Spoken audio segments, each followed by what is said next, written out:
Olá, bom dia, boa tarde, boa noite, quando e onde você estiver. Começa mais um Story Podcast, lembrando que a próxima história pode ser sua, viu? Olha, muito bacana, viu? Muita gente vindo aqui, muita gente participando e muita gente querendo participar aqui do Story Podcast. A gente fica muito feliz que hoje está sendo um programa, né? Mais uma atração aí nas redes sociais, local, onde a gente pode estar contribuindo aí para o momento de recreação, momento de lazer, para o momento da caixinha do nada, a gente poder fazer parte de pequenos momentos da sua vida. É muito bacana. Eu e o Luiz e o Leandro nos sentimos muito honrados, né, por ter você, né, ou por fazer parte já da sua vida em pequenos momentos, né? São espasmos, né, de felicidades que você está tendo com a gente fica muito feliz por isso. A gente quer agradecer as pessoas que são nosso parceiro também, a gente não pode esquecer.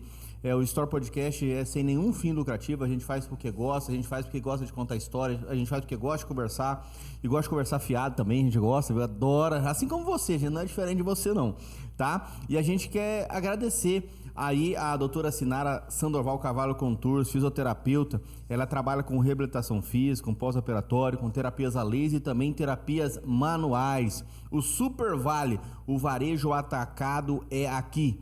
A Semeplan Genética IATF, sêmens e cortes, eleita das maiores centrais do mundo.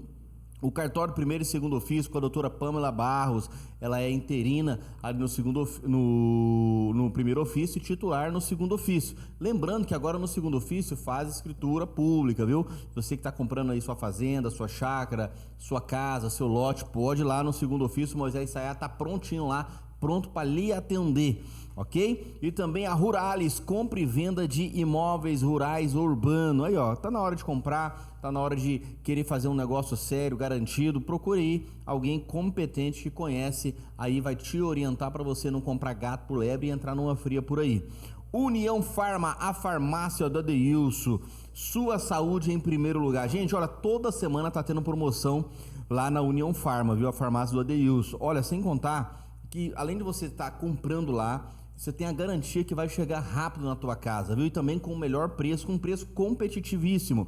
Lá você vai encontrar Torcilax da Neoquímica com 30 comprimidos por R$14,99. Você também vai ter a promoção da semana lá também, o Dipirona com 10 comprimidos, você vai pagar R$7,99 só lá na União Farma. Lembrando também, olha, você que tá muito gripado, vem chuva, vem calor, vem sol, você fica meio resfriado, precisa aí de um remédio para gripe, tem um antigripal também lá da Cimegripe, 20 cápsulas por R$12,99. E sem contar com aquela Nimesulida para limpar aquela garganta sua infeccionada que não aguenta nem passar água. Olha, 100 gramas, 12 comprimidos, você vai pagar R$7,99.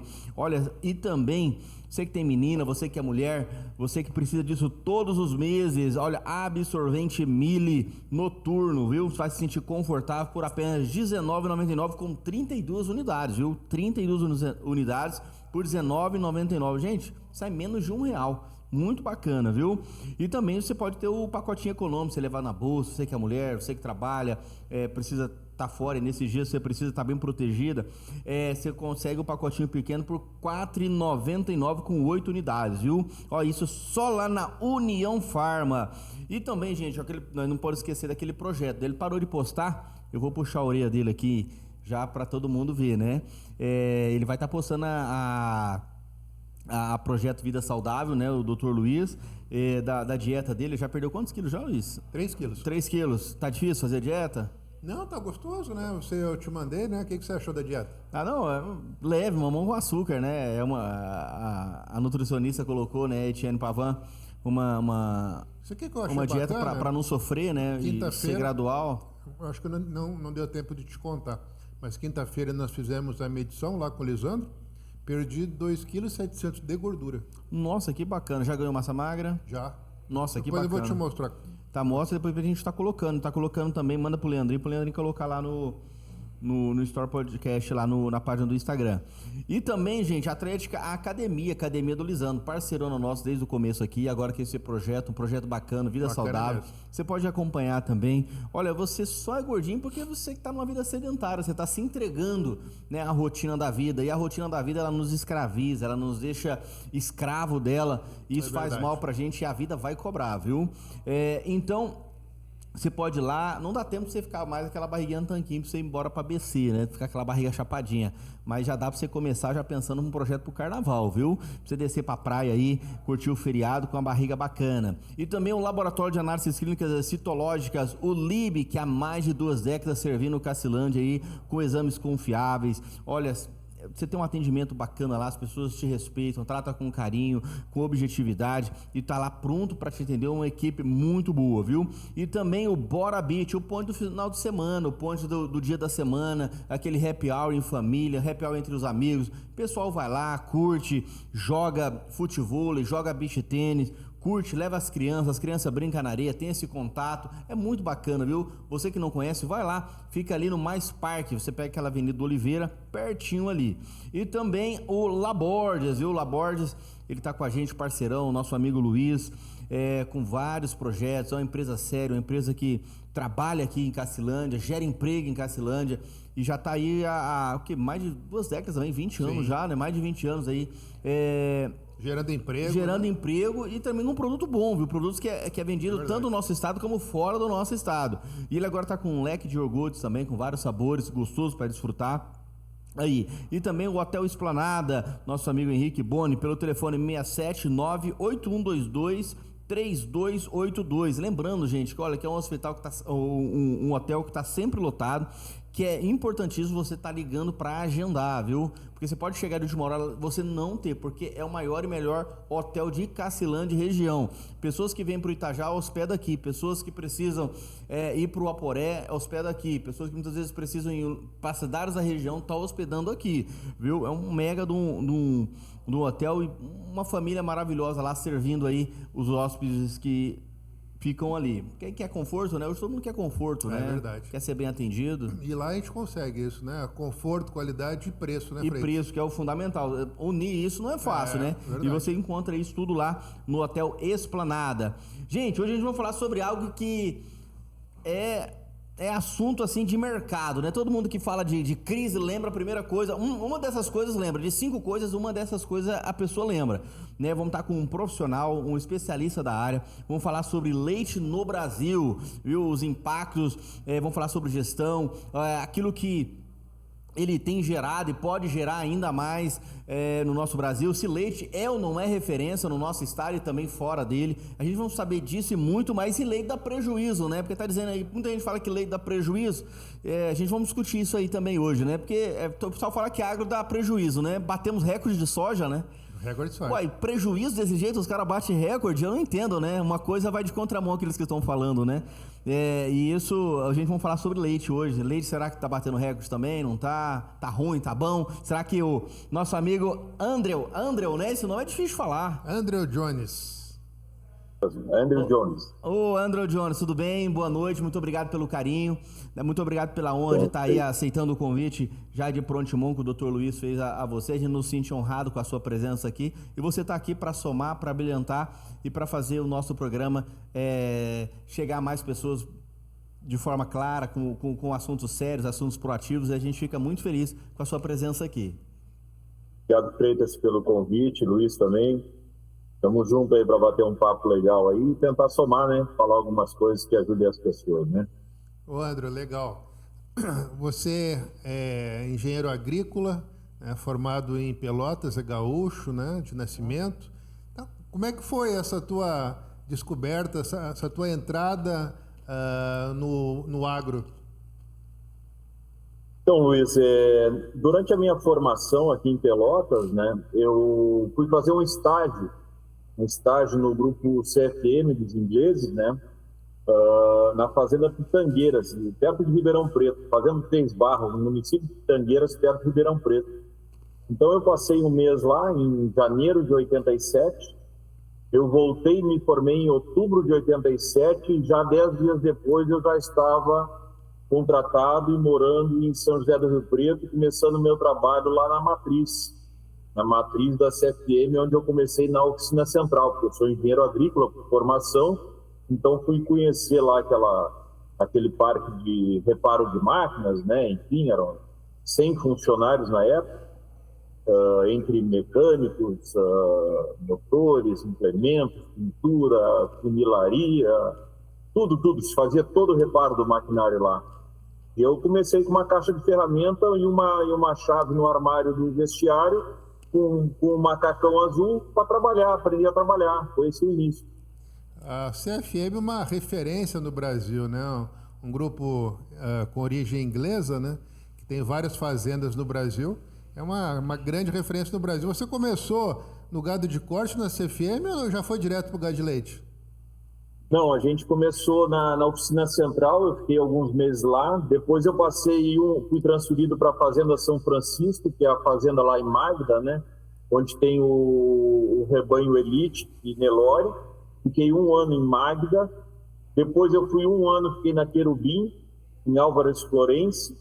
Depois eu fui para a Fazenda São Pedro, que era Grupo Fernandópolis, era Bacuri, Ranchão, Cachoeira e São Pedro. 4 fazendas, né? Uma distante da outra, mais ou menos 30 quilômetros, e a sede era em Fernandópolis. E ali eu acabei fincando raízes por causa da cana-de-açúcar e pecuária leiteira, que eu acabei me especializando na pecuária leiteira, tornando um projeto muito interessante, lucrativo, e fiquei 20 anos lá, cara. 20 anos. Pois é, você chegou lá na fazenda lá para mexer com o gado pitangueiras. Duas perguntas. O gado pitangueiras já existia lá? Ou você formou esse gado? E outra pergunta, quando você chegou lá, era uma atividade, o gado de leite positiva, dava lucro, dava prejuízo? O gado pitangueiras foi criado na época da Segunda Guerra Mundial, né? Mr. Purgley, né, o nosso diretor-presidente, ele visionário, enxergava ter um gado de dupla aptidão aqui no Brasil para fornecer um bezerro macho que engordasse a pasto ou, na época seca, no confinamento, e uma vaca que produzisse em torno de 3.000, 3.500 litros de leite numa lactação a pasto, um gado rústico, né? Então o Pitangueiras cumpriu a sua função. E eu cheguei lá, o Pitangueiras existia já, né? E o momento que eu entrei na fazenda, tua segunda pergunta, né? A atividade leiteira, quando eu peguei a gerência, na verdade eu entrei na Fazenda São Pedro, tinha um outro gerente, eu fiquei 2 anos lá como assistente de gerente, eu rodava as 4 fazendas, e trabalhei muito na cana-de-açúcar, que estava precisando de alguns ajustes financeiros também, técnicos a campo, e acabei, quando eu me tornei gerente, a pegar esse desafio de tornar a fazenda leiteira, a parte de leite da fazenda, lucrativa. Aí que começou o trabalho de desenvolver trabalhos de genética, enfim, e acabamos saindo de Pitangueiras, né? Pode falar. O que desses mais de 20 anos você trabalhando com isso, qual que é a sua diferença? O que você encontrou, assim, o que mudou de lá para cá? Eu diria, Freitas, que as tecnologias, né, mudaram muito, tá? Nós temos hoje um pacote tecnológico para trabalho como nunca se teve, né? Nós antigamente trabalhamos muito com mão de obra e hoje a gente trabalha muito com informação, equipamento, sistemas, robotizações, máquinas mais fáceis de manejar, enfim. A gente vinha já nesses 20 anos, a gente percebeu a diminuição da mão de obra nas fazendas, né? As fazendas que eu trabalhei tiveram 270 funcionários, a São Pedro, por exemplo, 1.400 hectares de cana-de-açúcar, nós tínhamos 70 pessoas cortando cana durante 7 a 8 meses por ano. Depois foi proibido no estado de São Paulo o corte manual, entrou a máquina. Então a gente foi reduzindo mão de obra e aumentando o trabalho de informação em máquinas que resubstituem o homem, né? Vamos falar assim. Foi isso que eu acompanhei ao longo desses 20 anos, principalmente, certo? Sim. E os erros continuam sendo os mesmos, não? Continuam sendo os mesmos erros primários de todo mundo que começa? Ou não tem ninguém que começou? As pessoas estão sempre herdando e dos pais, dos avós, e estão melhorando a genética, acompanhando essa evolução? Eu acredito, assim, que hoje, o que eu percebo, na verdade, eu estou com quase 40 anos de formado, né, e atuando há 37 anos nisso aí, eu percebo que hoje temos muita informação, mas as pessoas não estão tão boas, eu diria assim, não é tão boas, as pessoas estão tendo mais dificuldade de dar gestão ao negócio que antigamente. Eu aprendi na fazenda da CFM, eu tive durante quase 5 anos, eu fui como naquela época a empresa jogava a gente para ser um funcionário. Eu fiz todo o trabalho de campo que um funcionário fazia, um tratorista, um campeiro, né, inseminar, fazer todo o trabalho, escorna, castração, gado Nelore, manejo, gado leiteiro. A gente passou por todos esses setores.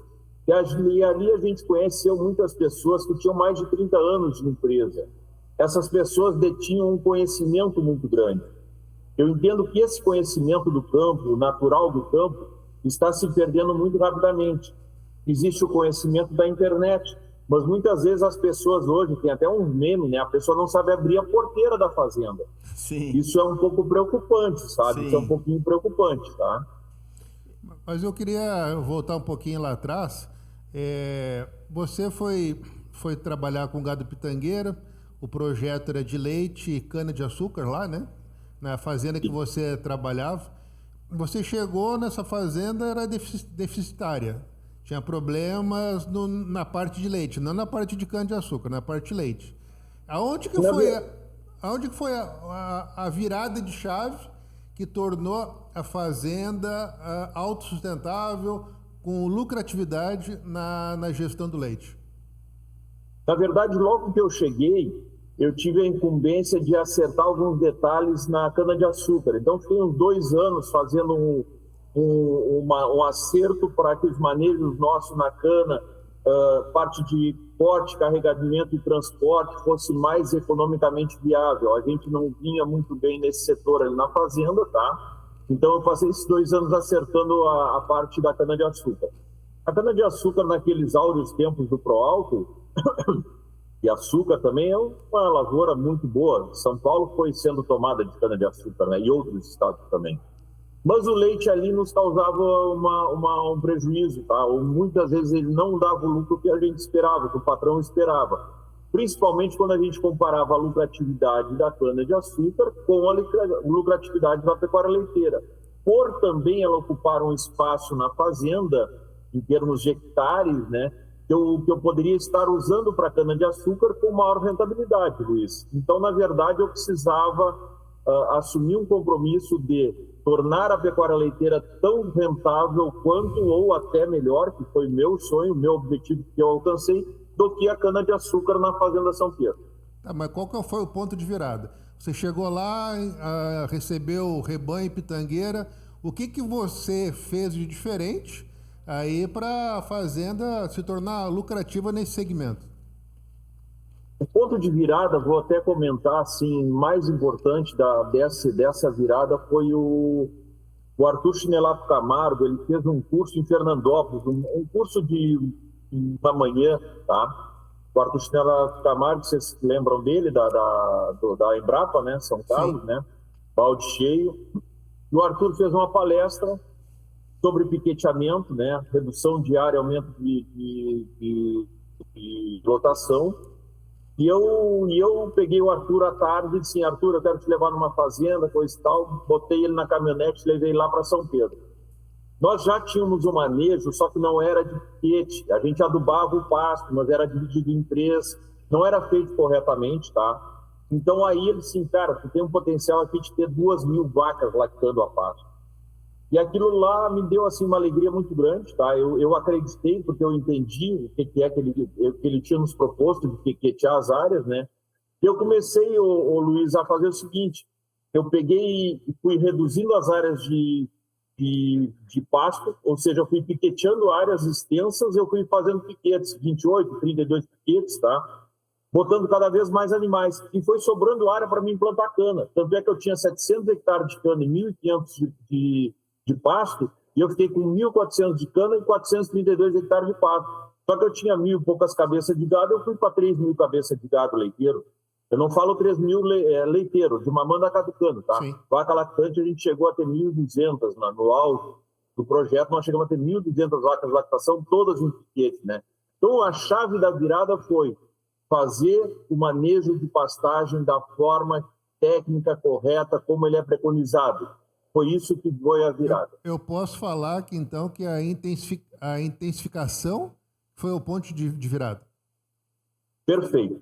Eu até, assim, naquela época, eu peguei meu carro, logo que eu assumi a gerência, eu tinha essa incumbência, eu dei uma viajada uns 4.000 quilômetros, fui a Minas, andei mais no interior de São Paulo, fui em fazendas de gado confinado, gado a pasto, gado que comia só bagaço de cana, dei uma olhada geral em raça, Pardo Suíço, Girolando, fui na Embrapa, Coronel Pacheco, fiz diversas visitas, voltei para a fazenda e aí eu montei um planejamento estratégico que eu botei em ação tudo que eu tinha visto, que eu achava que ia funcionar e que eu aprendi também com os consultores, né? Eu não só tive o Arthur Chinelato, depois eu tive o Adilson de Paulo Aguiar, enfim, a gente sempre teve alguns consultores que me ajudaram muito nesse trabalho, tá? Eu acho que é importante citar que eu hoje sou consultor, mas ainda hoje, quando eu quero tratar de um assunto específico, por exemplo, como o manejo de animais, eu contratei uma vez o Matheus Paranhos, né?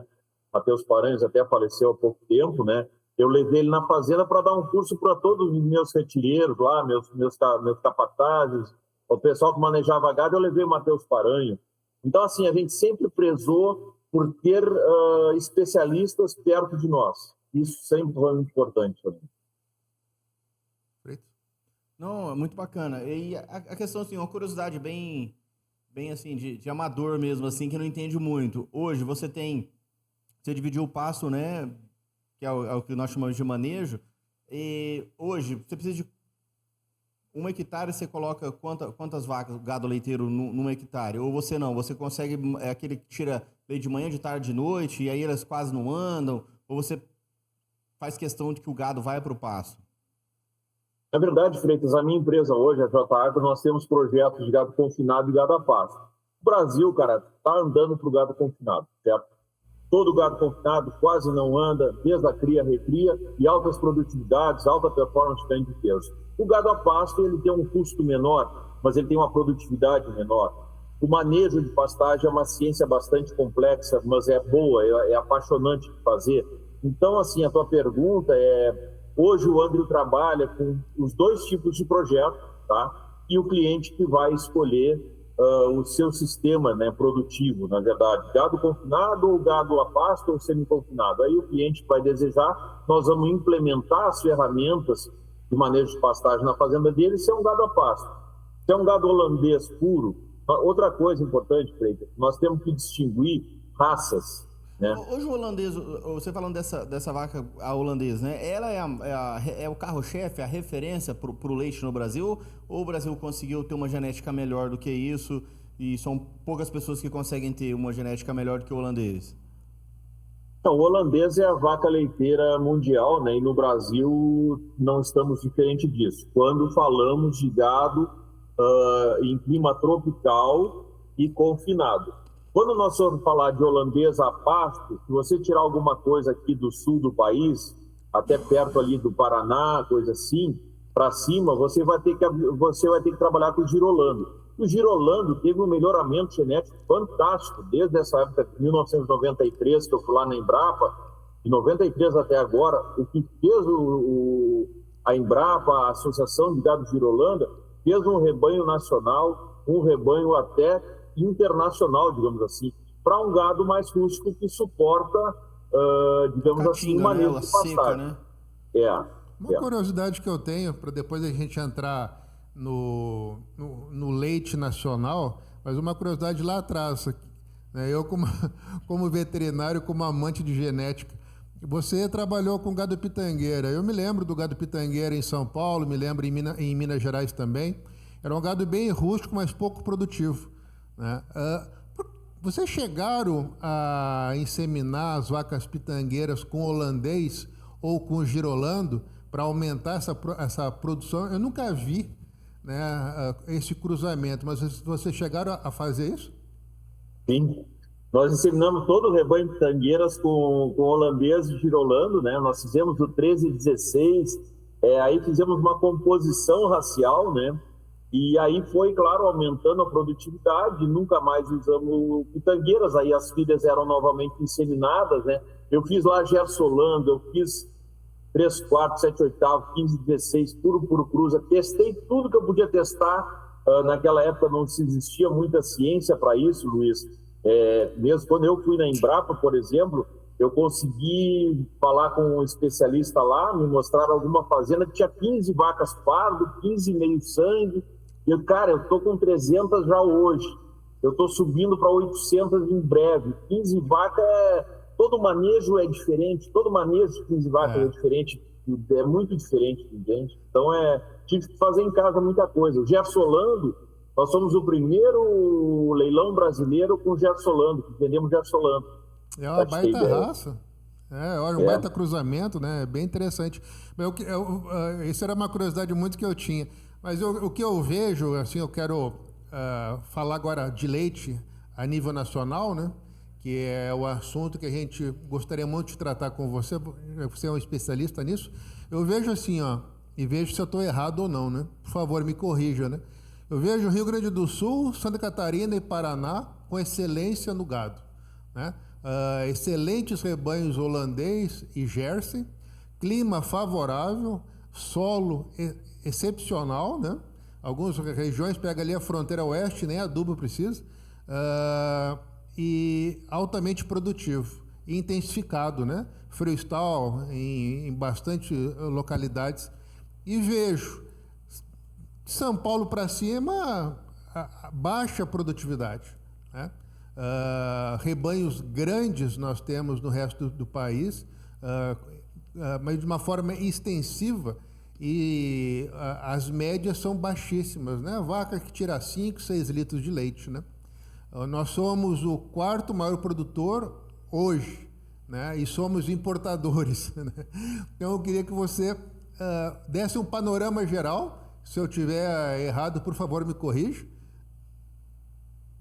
Não, Luiz, você está certo, né? Mas eu acho que a gente tem que separar as ilhas de pecuária leiteira. O Brasil é um país enorme, continental. Nós temos ilhas de excelência em pecuária leiteira em certos estados que a gente nem imagina, às vezes Sergipe, Bahia, enfim. Também em outros lugares, Ceará está crescendo muito. Tem lugares lá que se produz muito leite, áreas lindas, irrigadas, com pivô, plantio de cultura muito boa. Mas o que eu te diria, Luiz, assim, que a gente pode realmente afirmar uma coisa, na minha experiência de vida. A pecuária leiteira, por ser tão intensiva, tão dependente de decisões rotineiras, não ser safra, nós não temos safra na pecuária leiteira, nós temos o ano todo as vacas produzindo, nós temos que cuidar muito bem desses animais. Eu acho que a grande característica do sul do Brasil é a questão da agricultura familiar, da presença maciça do homem no campo e do cooperativismo. Eu diria que esses pilares são muito fortes, sabe? Eu não estou dizendo que empresas não... que a pessoa não mora na fazenda ou não está toda vez na fazenda, ela vai ter insucesso. Eu mesmo fui um gerente de sucesso, dei lucro para fazendas de um cara que morava na Inglaterra. Mas eu digo que quando a pessoa está mais perto, e dependendo do tamanho da operação, é claro, ela tem que estar perto, porque se ela for pagar um bom funcionário, o lucro todo vai para esse funcionário. Eu diria que está muito ligada à questão da gestão da fazenda pelo olhar do dono, vamos falar assim. O que eu vejo assim, Andrew, é que me parece que aqui no centro-oeste, né, no norte do país, ou no nordeste, as pessoas não sabem muito para que lado vão, né? Eu vejo no meu dia a dia, então as pessoas me questionam, e pessoal que tem 20, 30 anos tirando leite, né? O que eu vou usar no meu rebanho? Eu uso o Girolando? Eu vou usar o holandês? As pessoas não sabem, né? A raça que devem ser utilizadas, não sabem o início desse trabalho, né? E essas pessoas estão há décadas trabalhando, né? Eu vejo assim que são coisas básicas, né? Não estou nenhuma crítica, né? A gente está falando isso para ajudar essas pessoas, para conscientizar também, né? E não vejo isso, né? Infelizmente, né? Eu vejo baixa produtividade, a inseminação, a IATF é um fenômeno, né? Só para você ter uma ideia, hoje eu precisava comprar hormônio para algumas fazendas, não está tendo no mercado. Não está tendo no mercado várias marcas de implante. Por quê? Porque está um boom, né, da inseminação. E as pessoas não sabem o que fazer, né? Eu vejo assim, muito modismo, né? Não, vamos para o holandês. Não, vamos para o girolando. E não existe a base de tudo eu vejo, não existe uma profissionalização nisso. Eu queria que você explanasse um pouco sobre isso. Só para dar mais um adendo, André, o que ele falou aqui, que aí você já explica pra gente, porque assim, ao meu ver, dentro do que ele falou, que você vai subindo o país, centro-oeste, norte, nordeste, principalmente o nosso estado tem 2,7 milhões de pessoas e em São Paulo nós estamos falando de quase 47 milhões de pessoas. Nosso estado, por ser maior do que o estado de São Paulo, nós temos apenas 5% da população. Então, não seria muito viável você produzir mais leite, porque você não tem pessoa para consumir nem o leite, nem o derivado do leite, né? Talvez seja esse da não evolução da tecnologia para o nosso estado e para o resto do Brasil. Aí eles ficam muito mais no gado de corte, fica naquele, é o da modinha, tá dando leite, o pessoal melhora um pouquinho o leite, mas deixa um pouquinho o gado de corte. Aí o gado de corte melhora, eles deixam um pouco o leite, vai invertendo, vai fazendo esse giro, mas nunca é focado em alguma coisa devido a, talvez, a falta de demanda. Você acha que isso também pode ser, olhando uma região? Porque Brasil, quando você pensa em leite, você tem que pensar muito em macro, né? Por que um lugar dá muito certo e por que outro lugar não decola? Talvez essa questão de habitante também não seja um fator crucial? Eu creio mais, Freitas, que está na palavra que o Luiz falou, profissionalização.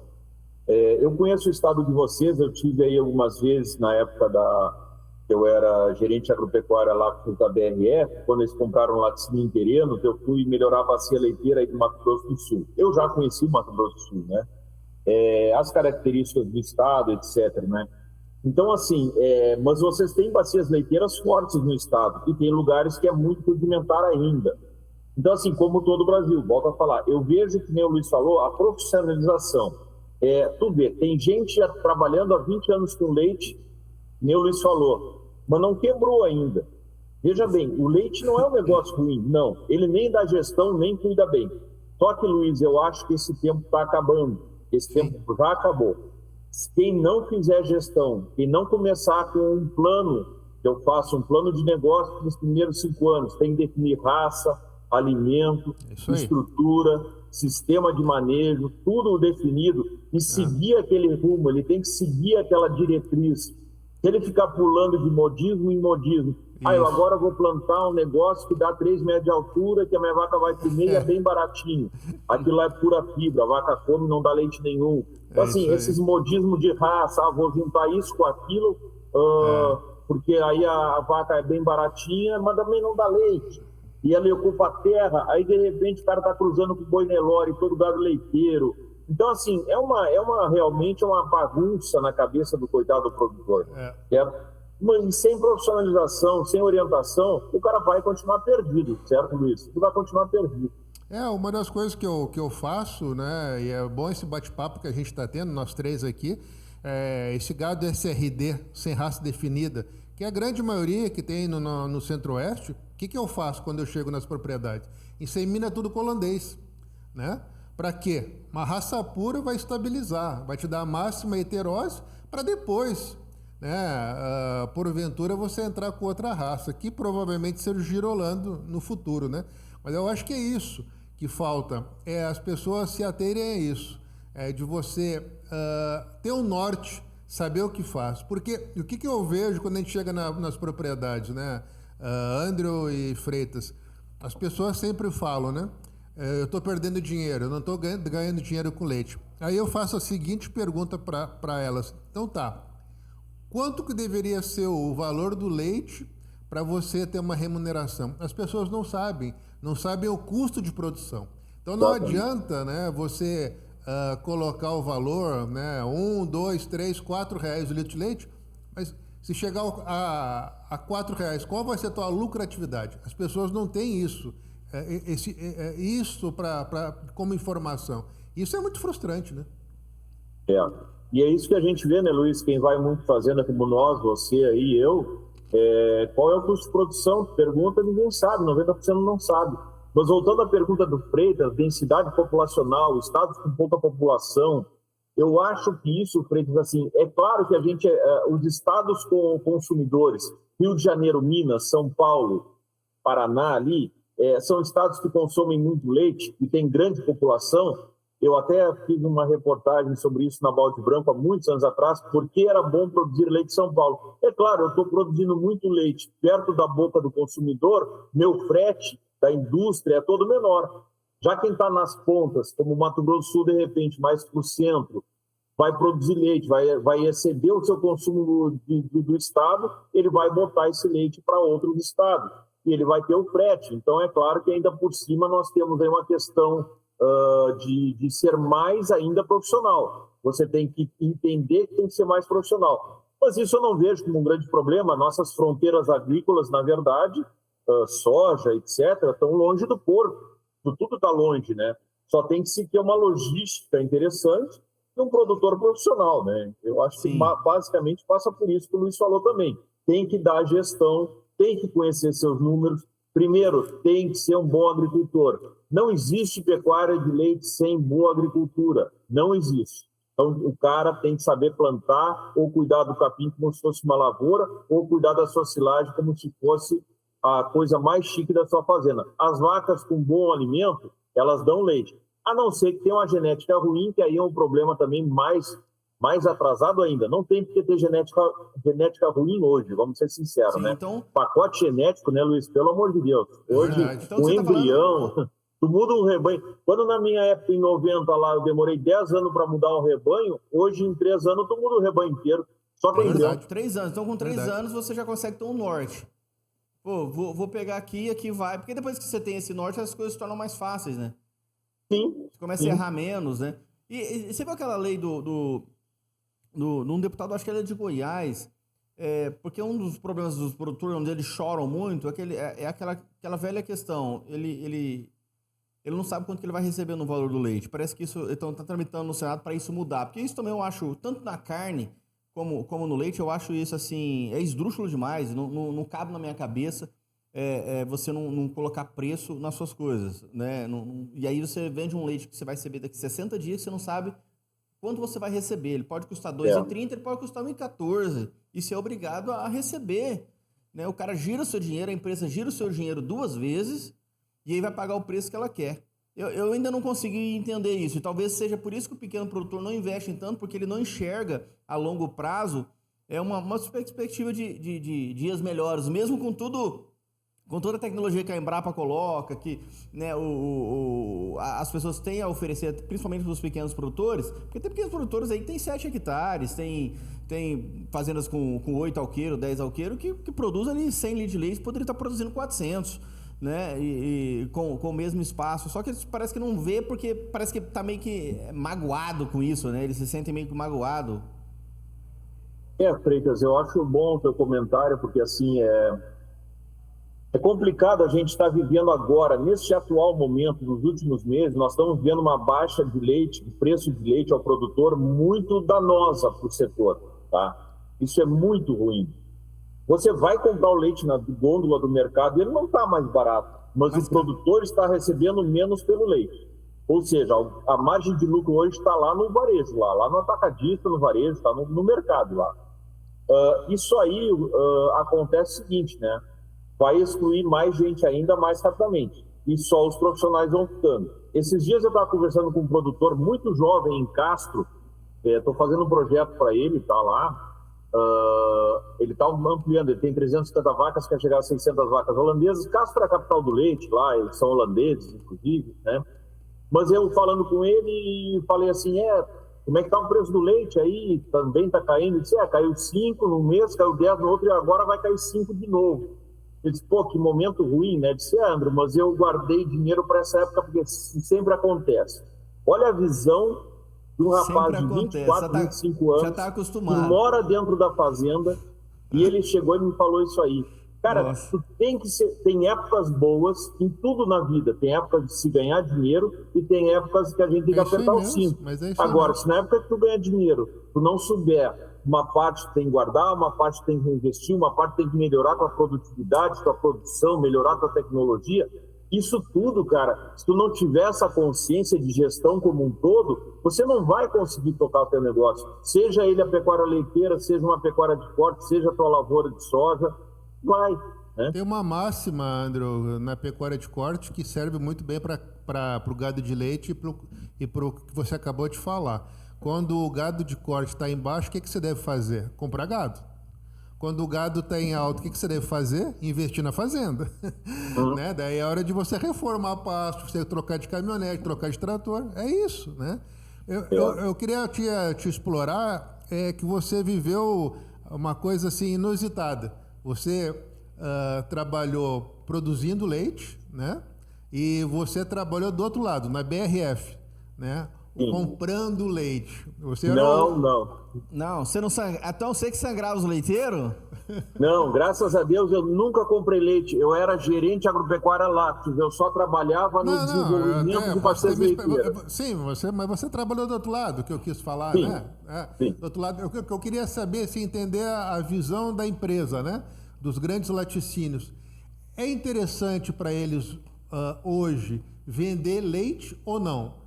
O produto beneficiado, iogurte, queijo, que dão o grande lucro para as empresas, e o leite a granel não é uma coisa interessante para os grandes laticínios? Pô, Luiz, aí tu me pegou. Eu saí de lá em 2015, né? Já estava Lactalis, eu era da Lactalis, né? 10 anos e já.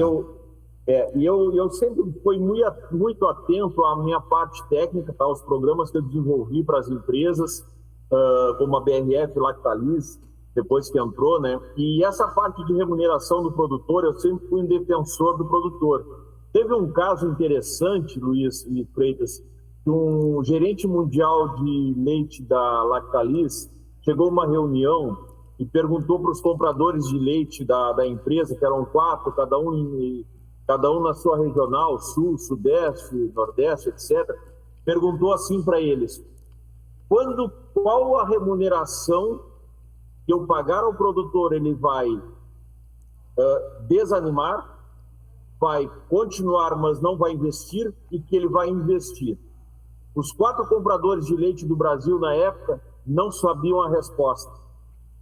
Foram me chamar lá na rua, eu não estava nessa reunião, foram me chamar lá no meu birô, lá: Andrew, vem aqui, o cara da França quer saber uma resposta. E eu cheguei e disse para ele, na época era assim, ó, eu falei para ele assim, 1,20, era 1,20? Eu não lembro bem. Tipo assim, 1,20, se você pagar para o produtor, ele vai investir. R$1 ele se mantém, e abaixo de 90 centavos ele vai desanimar, vai parar de dar ração para as vacas. Eu dei na lata dele isso aí. Respondi, ele só disse assim: obrigado, entendi. Então, Luiz, minha parte lá dentro sempre foi entender, porque eu sou e sempre fui produtor de leite, sempre ao lado do produtor no campo. Sim. Então, assim, graças a Deus nunca comprei leite, tá? Eu não teria esse perfil, nunca quis, nunca vou fazer isso. Então, assim, a resposta que ele queria saber, e eu gostei muito da pergunta, porque mostrou uma visão da empresa de saber se o produtor, como que o produtor iria investir, qual valor seria pago. Então, eles sabem, né? Algumas empresas sabem que é importante remunerar bem a galinha dos ovos de ouro, porque é de lá que vem o produto para a indústria, certo? E hoje, os laticínios, você está enxergando, tem essa visão? Porque tem esse projeto, né? Até eu queria que você falasse um pouco mais, que você começou, você nos ajudou bastante, está nos ajudando, que parte do laticínio, né? Ser parceiro dos produtores na parte de genética, na parte de nutrição, na parte de melhoramento genético. Como é que está a parceria hoje, macro, entre laticínios e produtores rurais? Eu até escrevi uma matéria há um tempo atrás para uma revista aqui do Sul, falando do relacionamento do produtor com o laticinista, né? Infelizmente, nós temos um grande déficit de conversa entre esses setores, tá? O produtor de leite reclama do laticínio, o laticínio reclama do produtor de leite. Mas um depende do outro, um não vive sem o outro. Um produtor de leite, se não tiver uma indústria, não vive, a indústria, se não tiver o produtor, também não vive. Então, assim, eu acho que o programa Mais Leite Saudável, especificamente isso que tu está falando, que nós estamos fazendo junto aí contigo, no Mato Grosso do Sul, ele foi um divisor de águas. porque ele pôde não só trazer necessidades de conhecimento, aplicação de tecnologias ao produtor através do laticínio, que é claro, ele está se ressarcindo de um imposto, mas esse imposto, o laticínio, ele beneficia a sua bacia leiteira, trazendo os aspectos genética, nutrição, gestão, etc. Então, eu acho, Luiz, na minha opinião, foi muito bom, porque ajudou a aproximar o laticinista do produtor de leite. Porque antes, quando se tinha um ambiente somente de discussão de preço, se passou a ter um ambiente de discussão de tecnologia.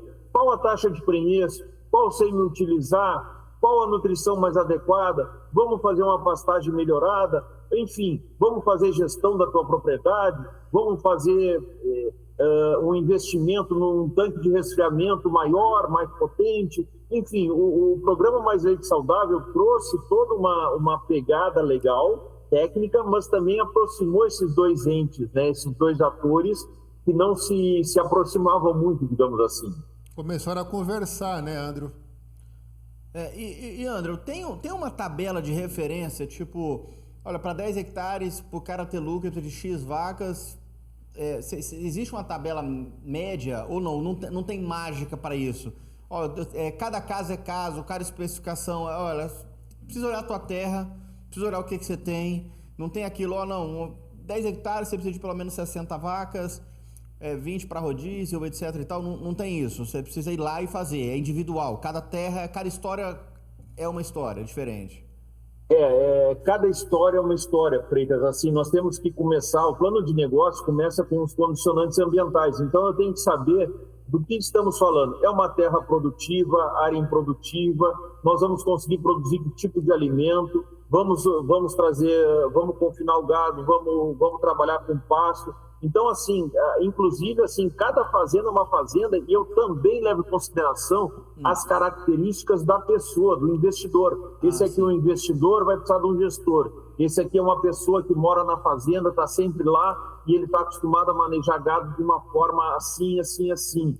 Então, assim, é mais ou menos, cara, se eu passasse uma régua e dissesse existe uma metodologia para todo mundo igual, seria um sonho, mas eu não vou estar sendo sincero nem profissional, porque não existe. Não existe. O que dá para minha fazenda, o que dá para a fazenda do Luiz, que é vizinho do Freitas, infelizmente pode não dar para o Freitas. Sim. Mas eu acho que, Andrew, respondendo ou tentando ajudar o Freitas na pergunta, eu vejo assim, aqui no Brasil Central, a gente vê um número enorme de vacas nas propriedades, pequenas e médias, né, que é a característica daqui, né, com baixa produtividade. O que a gente deve fazer? Você diminuir o número de vacas ao máximo possível e que elas sejam extremamente produtivas e intensificar a propriedade.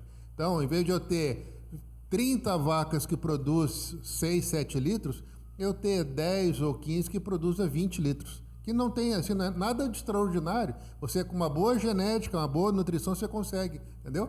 É um número menor de vacas com alta produtividade, intensificando um espaço pequeno de terra. Eu acho que passa por aí, né, Andrew? Passa por aí, e aí começam as deficiências do ser humano, por exemplo. Então ele passa a ser um bom agricultor, porque se ele comprar silagem fora, ele está morto. O volumoso, vamos falar assim, ração não tem problema. Comprar um saco de ração, ele vai estar pagando 20% a mais pela indústria e o ensaque, tá? Sim. Se ele fizer em casa a ração, ele paga 20% menos. Mas tudo bem. Agora, o que enche a barriga da vaca, que é o volumoso, se ele comprar fora, dificilmente ele vai oferir lucro. É muito complexo, né? A cana ainda é o melhor? Então, melhor para nutrição? Para nutrição? Não, para vaca leiteira de alta produção, nós temos que pensar em silagem de milho de alta qualidade. Milho de alta qualidade. Sim. Para alta produção, tô falando soja, 30 para cima. Farinha de soja, não. Não, deve para outro lado, vai para da ração, né? O que você falou da cana é volumoso. Vai te dar uma grande quantidade. É muita fibra, um pouco de energia, né? E proteína tem muito pouco. Pouca proteína, né? Daí que é o que o Andrew está falando. Hoje, duas silagens que eu falaria. Primeiro lugar, milho, né? E sorgo, né? Sorgo também é uma boa opção. O sorgo é uma ótima opção, desde que a gente tenha a máquina que tem o crack, porque o grão de sorgo ele sai muito nas fezes, então as máquinas Sim. do mercado tem algumas que conseguem, né, triturar o grão do sorgo, outras não conseguem. Então aí o sorgo é bom, mas ele acaba não sendo bom quando a máquina não é própria. Não adianta a gente fazer mágica. Se sair nas fezes, né, tu sabe bem, né, Luiz? Então não consumiu, né? Foi embora, né? É verdade, né? É aquilo que a gente estava conversando, né, André, no início do nosso bate-papo junto aqui com o Freitas, aquelas ondas, né? Aqui no Mato Grosso do Sul e no resto do país foi a onda do capiaçu, né?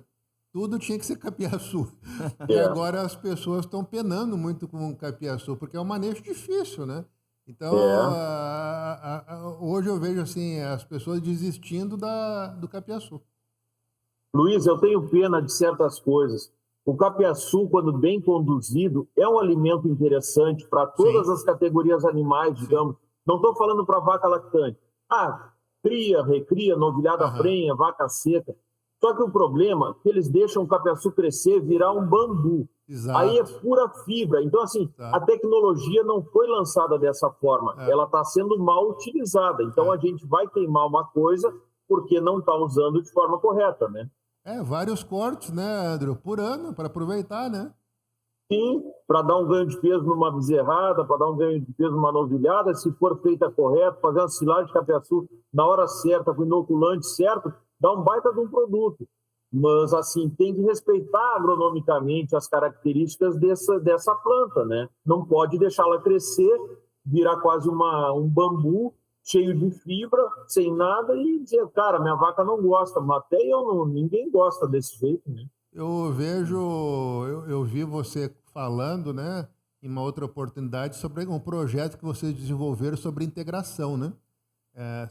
Se eu não estou enganado, na BRF. Quando eu comecei a ouvir você falar, eu fiquei doido, né? Pô, é aí que era a grande sacada, né? Pô, se tivesse dado continuidade naquilo, nossa, ia ser para o nosso país, o que ia trazer de benefício aquilo é coisa absurda, né? Luiz, é bom comentar isso. Assim, eu, quando fui contratado para ser consultor exclusivo da BRF, eu saí lá dos ingleses, fui para a BRF, né? Tinha 2 projetos que me brilharam os olhos. Montar uma fazenda-escola em Bom Conselho do Papacaça, Agreste de Pernambuco, ali perto de Garanhuns. Montamos uma fazenda para treinar produtores de Alagoas e Pernambuco. Foi feito, tudo feito. Foi uma beleza, um sonho. Aquela região se desenvolveu barbaridade. E o segundo projeto, que era sigiloso na época, né, que era fazer a integração de pecuária leiteira com moldes similares à integração de aves e suínos no sul. Cara, eu mergulhei de cabeça na suinocultura, avicultura, fiz muita visita em integrados, eu visitei muita coisa e eu fiz um projeto, né, para fazer essa integração acontecer durante 2 anos. Eu ia a São Paulo junto com especialistas na parte de finanças, todos os especialistas, compras, marketing, tudo lançado, e eu na parte de conhecimento técnico de produção de leite, né? Fizemos um modelo que dava remuneração de 2 casas após a vírgula, sabe? 2 dígitos, né? Tudo interessante. E aí a empresa foi colocada à venda, a BRF foi colocada à venda e a Lactalis comprou. Infelizmente esse projeto acabou, né? Mas era um sonho, cara. Me brilhava o olho porque foi muito bem elaborado. E por que isso, Luiz? Tu sabe muito bem. Por que a suinocultura e a avicultura se desenvolveram tanto no Brasil? Por quê? Porque ela tem um pacote tecnológico que a empresa leva. Ou seja, o cara tem a terra, ele recebe os bichos já, ele recebe um pacote tecnológico, qual vacina, qual ração, tudo que ele tem que fazer no momento que ele tem que fazer. E ele obedece tecnologicamente o que tem que ser feito. Então, quando a gente fala, se fosse assim uma integração do capiaçu, o capiaçu seria cortado assim, assim, assim, na época tal, o inoculante tal, compactado de tal forma, seria retirado, fornecido para as vacas com uma ração balanceada e teria um pacote tecnológico pré-definido por muitos especialistas. Hoje é o que tem a BRF, né? É o que tem a Aurora, o que tem a integração toda no Brasil, ela se baseia num pacote tecnológico correto, moderno, bem pensado. Esse é o sucesso Por isso que a ave ela tem um tamanho, o franguinho, o coxinha do frango, o corte, o suíno tem um corte assim, assado, tudo está padronizado. senão nós ia ser que nem o leite nosso, que entra leite do caminhão do vizinho lá, um leite ruim, depois vem um leite bom, no meio lá vem um leite mais ou menos, chega na fábrica, faz o quê? Coloca todo esse leite, o bom, o meio e o ruim, tudo num silo grande. E aí nós misturamos tudo. E aí os caras da suinocultura e avicultura diziam assim para mim, lá na BRF, quando eu estava lá, Tchê, vocês fazem isso aqui nem 15 anos atrás nós não comprávamos suíno, nós comprávamos porco. Aí tinha porco com banha desse tamanho, tinha porco desse, tinha frango que estava desse tamanho, franguinho desse tamanho. Então, vocês hoje no leite fazem a mesma coisa que nós fazíamos antigamente, antes de nós criar a integração. Eu disse, eu sei, eu já aprendi isso com vocês, né? É interessante essa tua fala, Luiz. Obrigado aí por dar a oportunidade. Falando com você, me lembro de em 1992, eu fui numa colônia, eu fiz um estágio ali em Palmeiras, no Paraná, em bovina de corte. E o veterinário de lá era muito amigo de outros veterinários de uma colônia Vitimarsum, ali do lado de Palmeiras. Aí, numa tarde, ele me levou lá, né? Pô, eu fiquei encantado de ver. É só alemão, só falava alemão também, né? E pequenos sítios altamente produtivos, com gado holandês. Mas o que me chamava a atenção é que você acabou de falar. Tinha 3 veterinários, 3 naquela oportunidade, que moravam lá, né? E que davam assistência técnica para aquela colônia. Então, a coisa fluía, né? Porque tinha orientação para que caminho você prosseguir, para que caminho você andar, né? Olha, Luiz, isso é tão importante, porque esse trabalho lá da escola, a escola modelo lá de Pernambuco, nós todo mês tínhamos palestrantes lá. Nós enchíamos aquela sala com 70 produtores da região, tinha uns que vinham até de bicicleta. Eles sempre diziam para nós assim, gente, nós não temos informação técnica nenhuma, e agora nós estamos tendo aula com todo mundo aqui. Eu trazia gente do Paraná, gente do Rio Grande do Sul, gente de São Paulo para dar curso lá de silagem, dar curso de manejo de gado, mastite, nutrição, e aquele pessoal começou a absorver conhecimento, gente. É isso que a gente tem que fazer. O conhecimento que existe, ele tem que chegar no campo. E tem que chegar no campo de uma forma fácil, entendível. Porque o adulto, a ciência de ensinar adulto chama andragogia. O adulto não aprende como uma criança. Então a gente tem que saber passar a mensagem para o adulto, que é muito mais difícil transformar um adulto que está cheio de vícios, está antigo, viciado em coisas erradas, para que ele entenda, né, que ele tem que mudar. Traduzindo, ele é teimoso. Teimoso? Que nem eu já. Bom, esse papo com o Andrew, a gente tem que ficar horas e horas conversando. Andrew, a gente está se aproximando para o final, mas eu quero te explorar um pouquinho mais. Eu também quero, tá? Eu queria que você nos desse um panorama para os próximos anos. Como você vê a pecuária de leite nos próximos anos? Na pecuária de corte, está acontecendo um fenômeno bem interessante, né? Que eu acho que também tem uma semelhança na pecuária de leite. 2026, não sou eu que estou falando, está todo mundo falando, os grandes especialistas, e eu ando pelo esse Brasil, como você anda, né? E todo mundo falando, 2026 vai ser o melhor ano para a pecuária de corte. O porquê disso? Porque diminuiu demais o rebanho nacional, né? O rebanho, quando eu cheguei aqui há 30 anos atrás no Mato Grosso do Sul, nós tínhamos 23 milhões de cabeças, nós estamos com 18 milhões e diminuindo. Porque entrou celulose, entrou cana, entrou soja, etc. No Brasil é a mesma coisa. Rebanho norte-americano hoje está com 92 milhões de cabeças de gado, mais ou menos a década de 50 eles estão, né? E produzindo 20% a mais. Então vai ter um boom em 2026 e vai perdurar alguns anos. Quero saber de você, Andrew Jones, o que você pensa para os próximos anos o gado de leite? Eu tenho certeza, assim, que a tecnificação e a profissionalização e os pacotes de gestão bem feitos vão ser o mote do negócio, tá? Não vai ter mais espaço para pouco profissionalismo, não vai ter mais espaço para quem não faz as coisas de forma correta e bem feita, e vai acabar havendo, claro, uma concentração. Não adianta nós chorar. vai ter cada vez mais grandes fazendas. No Brasil ainda não tem grandíssimas fazendas, nós temos fazendas produzindo 100 mil litros de leite. No Uruguai tem uma que produz 500 mil litros de leite. Aqui no Uruguai tem uma fazenda 5 vezes maior que a nossa maior fazenda do Brasil. Então eu entendo que os projetos bons vão crescer e vão crescer rapidamente, vertiginosamente. Vamos começar a ter rebanhos com muitos milhares de vacas, tá? Muito bem geridos, com muita tecnologia. E o produtor, a agricultura familiar, ele tem uma grande chance, porque ele pode se profissionalizar. Só que por ter um rebanho pequeno, ele está inserido nesse negócio. Ele tem que ser a cabeça desse negócio, ele tem que estar dentro do negócio dele, gerindo muito bem. Porque como nós estamos falando, estamos passando agora um momento de preços ruins. Mas toda vez que depois da tempestade vem a bonança, é sempre assim.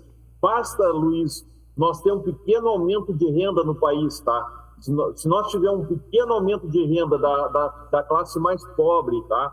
Nós temos um aumento de consumo de lácteos enorme. A mãe quer dar o iogurtinho para o filho, o cara quer comer um queijo, ele vai consumir um pouco mais. Isso aí acontece toda vez que a melhora de renda. Então, isso aí são momentos que a gente, como produtor de leite, eu falo, a gente tem que estar ligado, tá? A gente tem que estar olhando o futuro, com o pé no presente e com a gestão, a direção tem que estar nas nossas mãos. Nós somos quem pilota esse carro. É nós, produtores de leite, que pilota esse carro. Não terceirize a gestão da sua fazenda. Aprenda a fazer a gestão. Aprenda a fazer e faça ela. Porque você é o piloto do carro. O Sebrae, acho que ele oferece, né? Ele oferece alguns cursos para quem mexe com o Senar, né? Senar. Para o pequeno, pro cara do leite, pro leite familiar, né? Pro pequeno produtor mesmo, que ainda pega o leite, bota na carroça, né? Trai o cavalo e leva na carrocinha e espera o leiteiro passar, né? Então eu acho que também esse pequeno tinha que procurar um pouco mais de informação, né? Porque muitas vezes ele não tem, mas o Estado fornece, né? Através da assistência técnica. Das assistências técnicas, né? E muitas vezes ele também não é nem informado disso, né? Que ele pode melhorar. Eu acho, Freitas, também importante salientar coisa boa acostuma fácil. Se ele pegar e pensar que em 6 meses ele muda, ele vê algo significativo, ele vai mudar. Eu acho, Freitas, importante eu citar aqui também o feijão com arroz. Eu sempre falo isso. Cara, se nós fizermos o feijão com arroz bem feitinho, o básico, a coisa começa a dar certo. Depois o produtor vai querer botar alguma outra coisa, a cereja do bolo, vou plantar não sei o quê, vou misturar uma genética com outra. Pelo amor de Deus, primeiro, pessoal, faz o feijão com arroz. O que eu tenho visto, Freitas? Infelizmente, Freitas, o cara pega o WhatsApp e vê lá, vou plantar, vou falar uma besteira, sorgo boliviano, moringa, vou plantar não sei o quê, porque minhas vacas vão dar leite com isso aí. O cara entra numa moda, vou criar raça X bolinha, não vou falar raça para não magoar ninguém, porque a raça X bolinha, ela come pedra e dá leite. Cara, isso não existe, pessoal, isso não existe. Se fizer o feijão com arroz bem feito, isso nós técnicos, nós temos que ensinar os produtores e levar pacotes tecnológicos simples. Nós não podemos levar coisas complexas. O complexo é para depois, não é no primeiro ponto. Primeiro tu coloca a fazenda dele num ritmo de lucratividade, num ritmo de gestão calma, tranquila, sem muita complicação. Depois, aí, se tu vê que o cara tem capacidade, quer evoluir, você vai inserindo algumas doses de melhoria. Mas isso tem que ser homeopático, não pode ser como é hoje. Hoje o cara chega lá pro produtor, fala 10 coisas na cabeça do coitado, do infeliz, e o cara fica sem saber mais nem para que lado ele vai. Então nós igual barata com baigão em cima dela, né? Tontinha tocando de roda aí. Pois é. André, tá acabando o nosso tempo, infelizmente, mas quero te agradecer demais o teu tempo, teu conhecimento e dizer de público, né, como é bom ter pessoas como você pelo Brasil, espalhando informação, colocando tecnologia para dezenas e dezenas de pessoas, né? Centenas de pessoas. E ouvir, né, essa tua história de vida tão bacana, tão vencedora, nos enche de orgulho. E que bom, né? Faz 1 ano que a gente se conhece, que a gente vem conversando, que um vem tentando ajudar o outro da melhor maneira possível. Então eu fico muito grato a você estar aqui junto conosco. E quando você passar aqui pelo Mato Grosso do Sul, você é um convidado nosso. Vamos fazer um churrasco para ele, né, Freitas? Opa, churrasco e chimarrão. Para ele comer junto aqui, ó. Carne de Angus nós vamos fazer para você, ó. Tamo junto, vou ir. Um carrezinho de carneiro, você gosta? Também. Viu, pessoal? Eu que agradeço, assim, vocês estão fazendo um belo trabalho. Outra coisa importante que eu acho que a gente, como cristão, eu sou cristão, tá, pessoal? Eu tenho missão na minha vida. Eu tenho uma missão na minha vida. Amém. Na verdade, eu aprendi que são 3 coisas que a gente tem que fazer na vida. A primeira, progredir a nossa família. Trabalhar, porque não é vergonha ganhar dinheiro e as nossas famílias têm que progredir. A segunda, que parte do nosso tempo, nosso dinheiro, seja para a missão. E qual missão? Para a missão de Cristo, para a missão de fazer o bem nessa terra. Amém. Nós temos que ajudar as pessoas também, Amém. Tá? Verdade. E a terceira coisa, eu digo que seria a gente deixar um legado. Ou seja, nós estamos passageiros nessa terra aqui, mas eu quero plantar alguma semente que um dia alguém diga assim, pô, eu lembro do André, ele me ajudou, foi um cara legal, então eu quero deixar um legado da minha história por essa passagem aqui na terra. Então esses 3 são os meus objetivos na minha vida. Estou conseguindo, com a ajuda de Deus, podendo cada vez mais, acreditando nele, fazer o bem para as pessoas. É isso que eu quero. Falou de Deus, ganhou a nós, né? Isso é importante, né? É muito importante. A gente é apaixonado por Deus, que nem você, né? Então, é muito bom ouvir de você isso, né? É tão pouco falado hoje, né? No podcast, né? Infelizmente, a palavra de Deus. E a gente, para nós, para mim, para o Freitas, para o Leandrinho, é tão caro, é tão precioso falar de Deus. Uma das propostas do podcast é levar o evangelho a mais e mais pessoas, né? Então, fico muito emocionado, eu, Freitas, estar ouvindo você falar isso. Meu obrigado, meu abraço a todos vocês. É isso aí, né, Freitas? Isso, e já que você é cristão, já deixa um legado já pro pequeno e pro grande produtor, a importância de Deus na vida do pequeno e do grande produtor. Você tem aí 30 segundos, 40 segundos para deixar essa mensagem, aquela mensagem que você está no banheiro tomando banho, sabe, Ana? Então, se eu tivesse um dia uma oportunidade, queria falar alguma coisa para esses caras de Deus. Chegou a hora, esse é o momento, o tempo chegou, é todo seu. Olha para frente aí e fala. Você vai falar para quase 400 mil pessoas agora. Boa. Meu Deus, eu sou muito humilde nisso, assim. Eu sou um aprendiz da palavra de Deus, eu estudo a Bíblia há uns 6 anos, tá? E eu entendi o meu propósito para essa vida, tá, pessoal? Nós não podemos ser ambiciosos, nós não podemos desejar sempre só para nós temos que dividir tudo que a gente tem. Então, o que vocês falaram, meu objetivo é poder levar a palavra de Deus a mais pessoas, a mais corações. O nosso vazio interior, o que temos de vazio dentro do peito, quando a gente conhece a palavra de Deus, a gente passa a viver uma vida totalmente diferente. A alegria permanece dentro de nós. E mesmo nos momentos difíceis, a gente sente segurança que a gente vai dar o próximo passo. Então, eu peço aos produtores, que são pessoas que eu sei que dependem da chuva, da terra, dos animais. Ou seja, nós estamos tão perto da criação. Deus criou tudo isso para nós. Então, vamos abrir a nossa porta, vamos abrir a porta do nosso coração, pessoal. Vamos deixar Deus entrar, que a vida de vocês vai mudar, eu tenho certeza. Fiquem com Deus. Grande beijo no coração de todos. Amém, glória a Deus. Olha, você que nos escuta, só complementando o que o Adriel falou, olha, nós plantamos e regamos, mas Deus dá o crescimento, viu? Tenha isso para a sua vida, né? Independente do que você faz, se você tira leite, se você planta soja, se você arruma sapato, se você é costureiro, se você é pedreiro, se você qualquer alguma outra coisa que você agradeça todo dia, né? Agradeça todo dia e segue plantando e acreditando que nosso papel é plantar. Planta na vida dos outros e Deus fará por você. O que você devolve, o que você entrega para o mundo devolve em você. Isso é o favor imerecido que Deus faz pra gente. Cuida das coisas dele, que ele vai cuidar de você, vai cuidar dos teus, vai cuidar de tudo, e você vai ver que a sua vida será abastada, né? Muito obrigado, tá? Mais uma vez. Olha, obrigado a você que está com a gente aí. O podcast, graças a Deus, tem crescido. Pessoas de vários lugares do Brasil tá participando. Tem pessoas que querem da nossa cidade também, em torno dela, de outros estados, querem participar do Store Podcast. A gente fica muito feliz, nos sente muito honrado, né, de poder tá chegando isso. É sinal que estamos no caminho certo, é sinal que vocês estão gostando, porque é para vocês e por vocês que nós fazemos isso. Muito obrigado essa 1 hora e pouquinho que vocês estiveram aqui com a gente. Um grande abraço, Deus te abençoe, Deus te guarde. Em nome da família, né, Store Podcast, nós queremos aí que Deus abençoe sempre a tua vida, a tua família, e que esse programa seja um canal de aprendizagem que vai nutrir a sua alma, nutrir o seu conhecimento cognitivo, e que você vai prosperar através dos conhecimentos que trago aqui, seja uma vida de experiência ou seja uma vida de estudos, né, de muitas experiências e comprometimento, estudando para trazer aquilo que tem de melhor, seja na tecnologia ou seja de qual área for para você. Grande abraço. Quer falar alguma coisa, Luiz? Não, só agradecer. Abraço. Arrivederci, dopo ti vediamo. Tchau, tchau. Tchau, Andrei. Tchau.